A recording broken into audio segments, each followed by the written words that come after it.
হুমায়ুন কবির সাহেব কি বলছেন সঠিক বলছেন? পুরো ভিডিওটা শুনুন। বাংলার মুসলমান সমাজের কাছে রাখবো আগামী ভোটের ময়দানে 135টা প্রার্থীকে জিতানোর উদ্দেশ্যে একটাই বলবো, যদি বিজেপিকে মেজরিটি পেতে দাও তাহলে বাবরি মসজিদ হতে দেবে না, যদি টিএমসি কে মেজরিটি পেতে দাও বাবরি মসজিদ হবে না। কাজেই আমাকে 90 থেকে 100টা আসন দাও, আমি তোমাদের বাবরি মসজিদ করে দেখাবো। তখন দেখবেন 294 এর রিমোট কন্ট্রোল কার হাতে থাকে।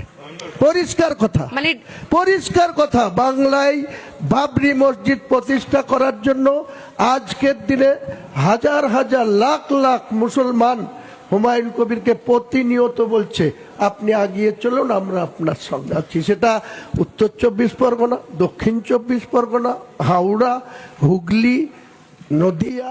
এই ভিডিওটা প্রচুর পরিমাণে শেয়ার করে দেন। পূর্ব বর্ধমান, পশ্চিম বর্ধমান, কুচবিহার, মালদা তো আছেই, মুর্শিদাবাদ তো আমার খাস তালুক। মানে আপনি মমতা বন্দ্যোপাধ্যায়ের ভোট ব্যাংকটা নিয়ে নিজের কাছে পুরোটা নিয়ে আপনি চাইছেন যে আপনি কিং মেকার হবেন। নিশ্চয়ই। আপনি